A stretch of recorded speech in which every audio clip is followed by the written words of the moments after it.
Okay, we're going to have a look at pH scale and indicators. I'm just going to start with the pH scale and discuss where it comes from.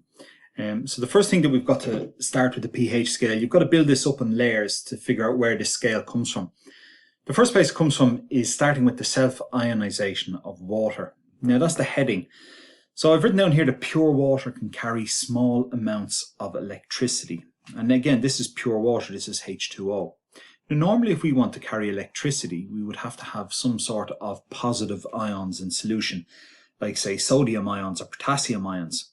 The electricity then, which is negatively charged, would be attracted to the positive ions and would be carried around solution. However, in pure water, there's nothing to carry around the electricity. What chemists have found out is that water itself actually can break down.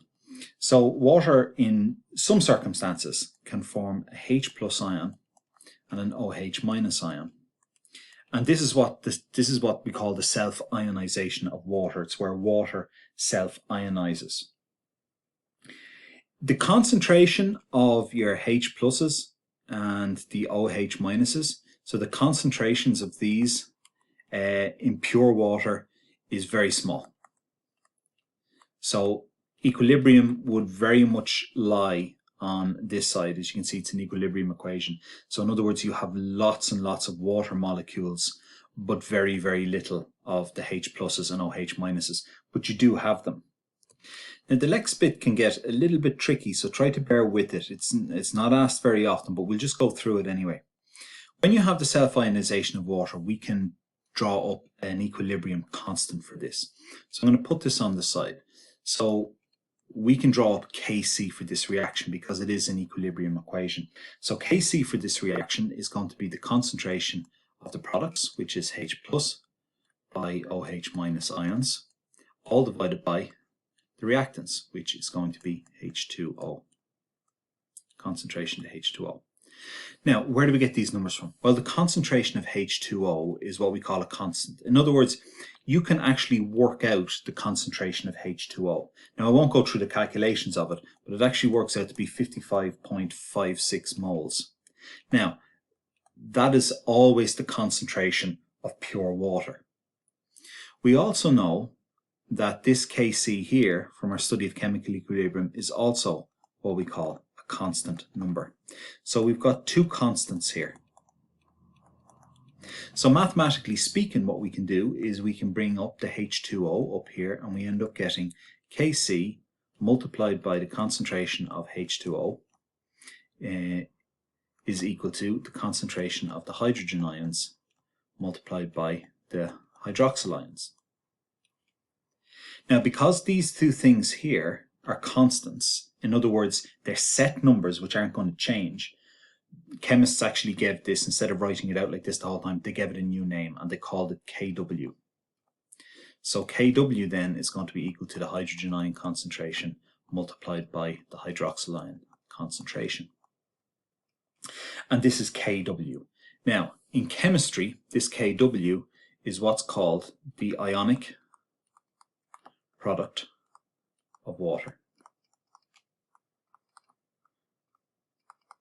Because obviously we've got our ions over here and they're multiplied by each other, so it's an ionic product of water, and that's what the W stands for. The W stands for water. So let's take the equation that we have now, which is Kw. So Kw is equal to the concentration of the H pluses multiplied by the concentration of the OH minus ions. Now, in an experiment or experimentally, chemists have actually worked out what this is. You don't need to know the details of the experiment, how it actually worked and how they actually got the number, but experimentally, this Kw has a mathematical value. And the mathematical volume is 1.0, value should I say, is 1.0 multiplied by 10 to the minus 14. So that's our value of Kw. So Kw is equal to 1.0 by 10 to the minus 14. Now you have to remember that but not know where it comes from. Now, in this, you have to bear something in mind. When the water breaks down into these two ions, it breaks down evenly. So in other words, the concentration of the H pluses is going to be equal to the concentration of the OH minus ions. So we can write that in. The concentration of the H pluses is equal to the concentration of the OH minus ions, because the water breaks down evenly between the two. So the concentrations are equal.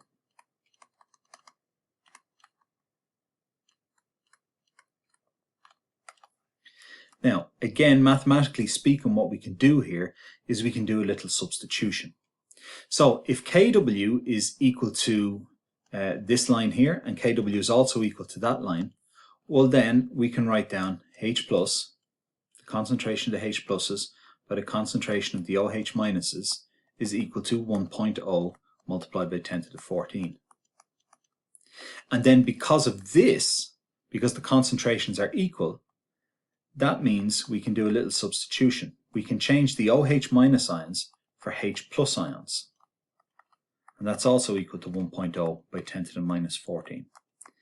Now you're probably wondering, why are we changing that? You can see why you can change it. You can change it because they're equal.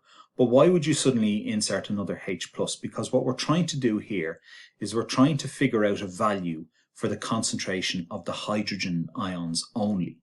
We can worry about the OH minus ions later on, but in this example, we're worrying about the concentration of the hydrogen ions.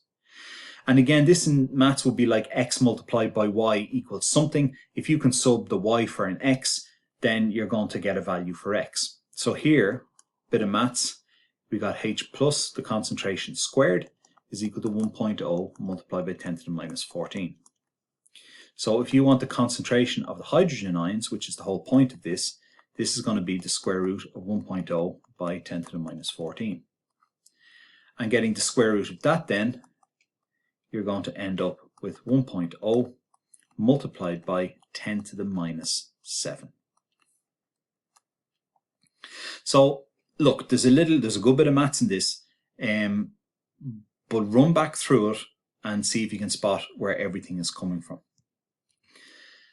So just before we move on, how do we link this back to other chemistry that we've studied already? So if you think about what an acid is and what a base is, from our acids chapter, which we did before Christmas, an acid is a proton donor. In other words, a substance that has lots or a high concentration of H pluses would be an acid. A base is a hydroxyl donor. So in other words, it has a high concentration of OH minus ions. But if that's an acid and a base, what then is a neutral substance, one that's neither acidic nor basic? It's where your H pluses, the concentration of the H pluses, are equal to the concentration of the hydroxyl ions. Because if you have an increase in H pluses, you're going to get an acid. If you have an increase in hydroxyls, you're going to get a base. But if the two things are equal, you've got a neutral substance. So going back to our maths equation here on the left-hand side, what we can see is they are equal here. And when we work down through this, the concentration of the H pluses is 1.0 by 10 to the minus 7. So here, your H pluses is equal to your OH minuses. Because when you do this equation, you not only get H plus is equal to 1.0 by 10 to the minus 7, you also get the hydroxyl ions is 1.0 by 10 to the minus 7. In other words, this is a neutral substance. Now, this is temperature dependent. This is at 25 degrees Celsius. So this first part is quite complicated and it's tricky. It gets a good bit easier after this. So why are we figuring this out? Well, this is where the pH scale comes from. You've probably noticed along the way that you have the number 14 from our pH scale. You now know that a neutral substance has got this number 7.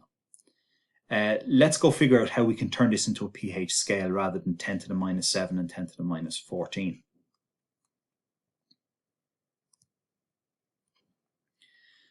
So when they were working on acids and bases, they created a scale. I'll draw the scale and I'll be back in 1 second. So this is the first scale that was created.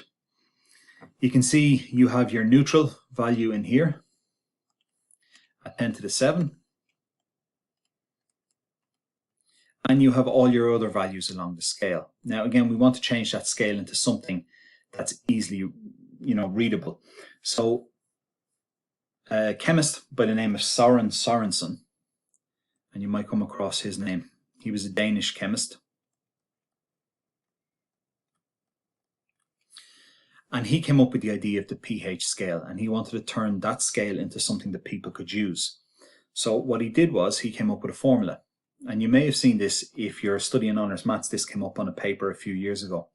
And its pH is equal to minus log to the base 10 of the hydrogen ion concentration.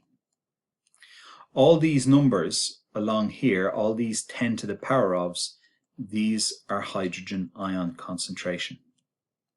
So you can see at this end here, the hydrogen ion concentration is equal to 1.